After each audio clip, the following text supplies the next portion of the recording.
Pahlawan tidak selalu harus menggunakan baju besi atau membawa senjata. Dengan seseorang bertanggung jawab terhadap pekerjaan dan juga profesinya, itu bisa membuat dirinya menjadi pahlawan.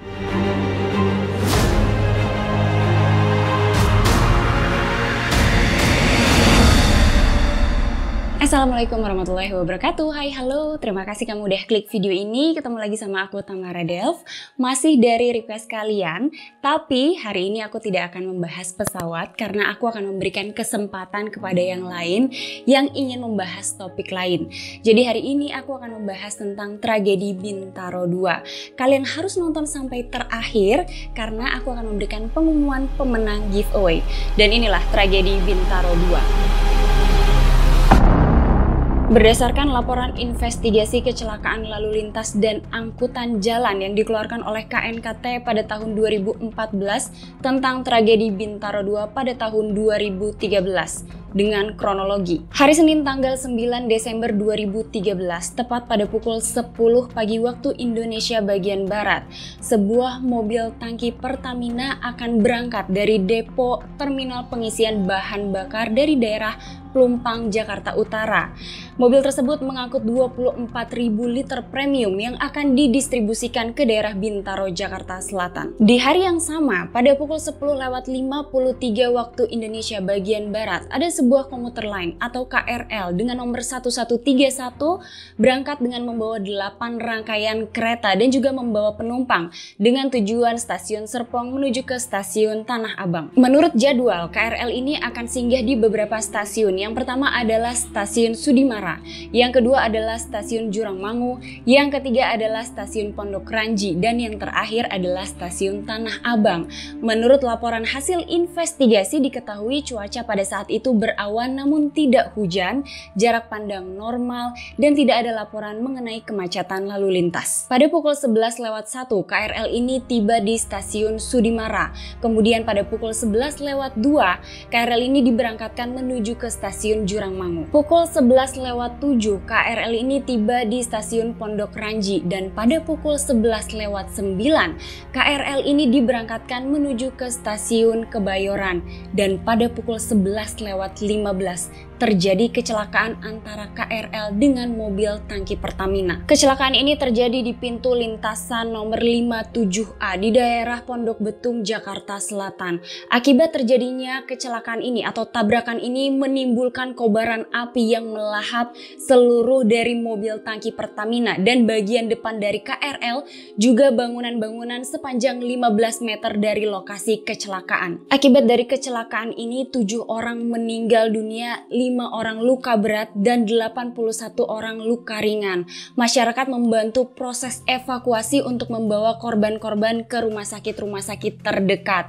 3 orang awak dari KRL meninggal di tempat. Yang pertama adalah masinis, yang kedua adalah asisten masinis, dan yang ketiga adalah seorang teknisi. Masinis tersebut bernama Darman Prasetyo, usianya 25 tahun. Kemudian yang kedua adalah asisten masinis yang bernama Agus Suroto yang berusia 24 tahun. Dan yang terakhir adalah seorang teknisi yang bernama Sofyan Hadi berusia 20 tahun. Beberapa keterangan dimintai dari para saksi. Salah satu keterangannya diambil dari supir mobil tangki milik Pertamina.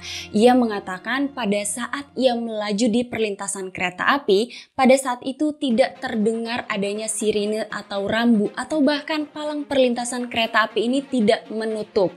Kemudian pernyataan itu dibenarkan oleh saksi yang lain. Mereka juga mengatakan bahwa sirine perlintasan kereta api tidak berbunyi dan palang perlintasan kereta api pun tidak menutup.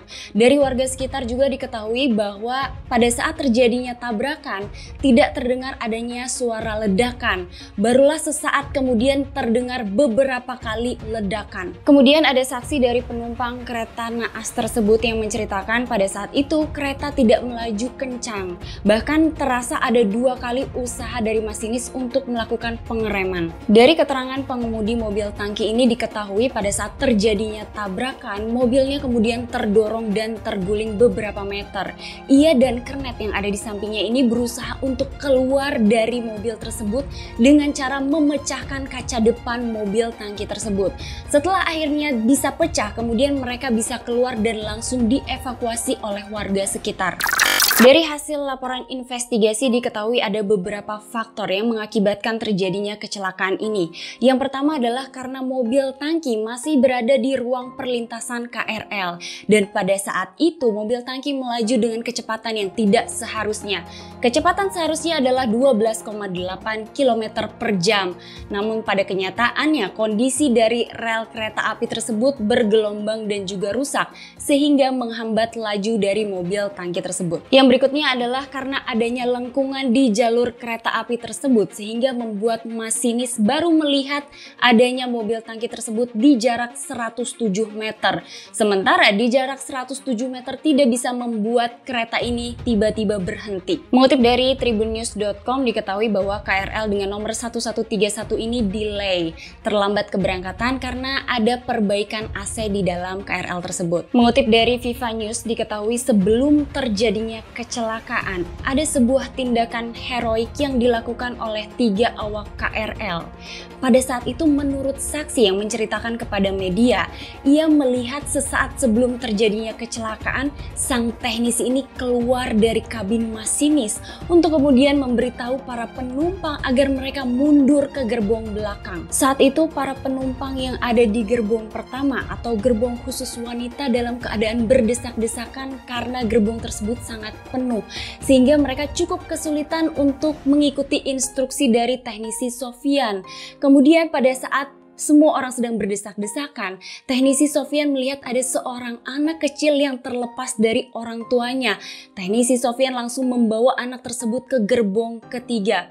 Menurut keterangan para saksi, setelah ia menyelamatkan anak yang tidak dikenalnya itu, ia kemudian langsung lari menuju ke kabin masinis untuk membantu 2 orang temannya yang berusaha untuk menghentikan terjadinya tabrakan. Menurut beberapa keterangan saksi, sebenarnya ketiga orang ini bisa saja untuk menyelamatkan diri mereka dengan mengikuti para penumpang pindah ke gerbong belakang.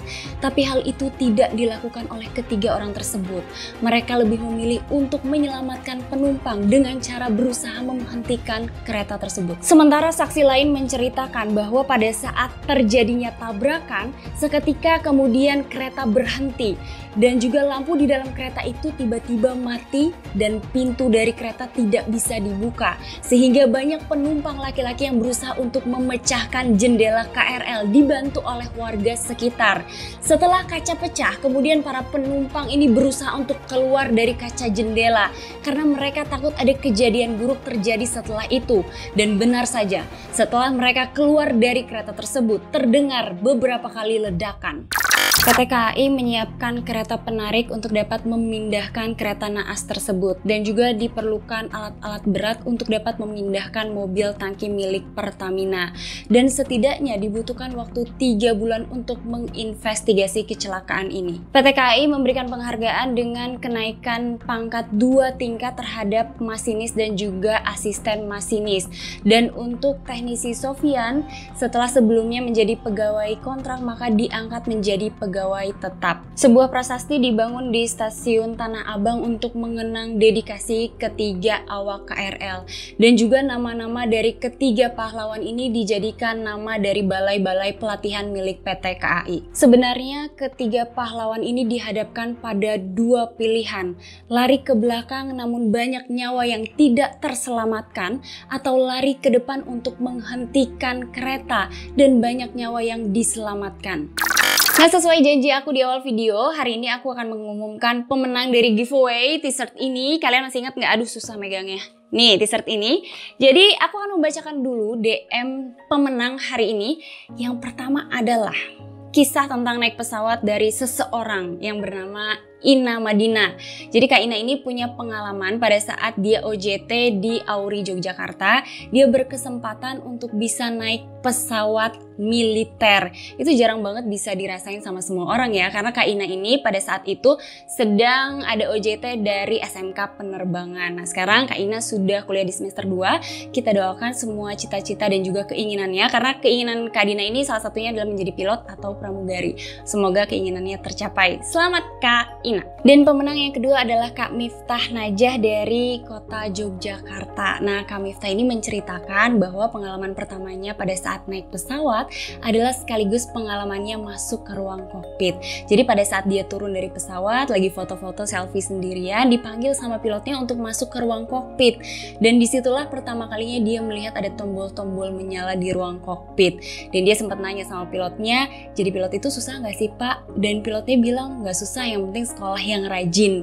Dan sebelum Kak Miftah ini turun, nah pilot ini sempat mengatakan kata-kata, "Dek, jadi pilot itu enak, terbang terus. Ingat ya, terbang itu aman dan nyaman." Nah ini menjawab semua ketakutan kalian yang ketakutan tentang naik pesawat dan tentang kecelakaan-kecelakaan yang terjadi akhir-akhir ini. Kata pilotnya, terbang itu aman dan nyaman. Dan pemenang yang ketiga adalah Kak Dini dari kota Surabaya. Kak Dini ini ternyata dari dulu belum pernah naik pesawat.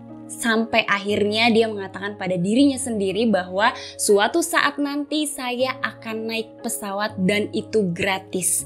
Dia terus menanamkan kata-kata itu ke dirinya sendiri, kemudian dia berpositive thinking sampai akhirnya hal itu terjadi. Ia bisa mewakili dirinya dari kota Surabaya untuk ke sebuah kompetisi. Dan itu pertama kalinya ia terbang dan benar-benar gratis. Jadi aku juga menyarankan pada kalian yang belum pernah terbang menggunakan pesawat terbang, jangan putus asa, doa dan ikhtiar, dan kalian harus yakin suatu saat nanti kalian bisa naik pesawat. Dan pemenang keempat adalah kakak yang berinisial F yang tidak bisa disebutkan namanya karena sedang ada dalam ikatan dinas. Nah kakak ini juga menginspirasi ceritanya karena ternyata di atas pesawat ini kalian bisa bertemu dengan jodoh. Bukan cuma dengan flight crew, bukan cuma dengan penumpang di kanan kiri, tapi dengan anak penumpang. Karena kakak ini ternyata berbincang-bincang dengan ibu yang duduk di sebelahnya sekitar usia 50 tahun. Ternyata ibu ini mempunyai anak gadis dan ternyata setelah tiba, jadi penerbangannya ini dari Jakarta menuju ke Banda Aceh. Nah setelah tiba di Banda Aceh mereka masih sempat ngobrol. Kemudian sehari sebelum kakaknya ini pulang ke Jakarta, nah sempat ketemu lagi sama ibu itu dan diperkenalkan dengan anaknya. Bahkan kakak berinisial F ini minta untuk didoakan happy landing di pelaminan. Amin, kita aminkan semua. Semoga semua cita-cita, harapan dan juga impian dari keempat orang ini bisa terlaksana dan terkabul. Amin. Nama kalian belum disebut di video ini, jangan sedih dan jangan khawatir karena pemenang hari ini adalah pemenang dengan kategori cerita-cerita inspiratif. Kalian harus nonton video aku berikutnya karena aku akan masih mengumumkan pemenang dari kategori selanjutnya. Apa kira-kira kategorinya? Mungkin dari kategori orang-orang yang belum pernah naik pesawat. Dan buat kalian yang belum ikutan giveaway ini, kalian masih punya kesempatan. Caranya gimana? Kalian harus nonton video aku tentang pesawat Germanwings karena ada caranya di sana. Jadi kesempatan kalian masih terbuka lebar. Terima kasih kamu udah nonton video aku hari ini. Jangan lupa di follow Instagram aku Tamara Delf. Jangan lupa juga untuk subscribe, di like dan juga dinyalakan lonceng notifikasinya. Sampai ketemu di episode selanjutnya. Assalamualaikum warahmatullahi wabarakatuh. Bye bye.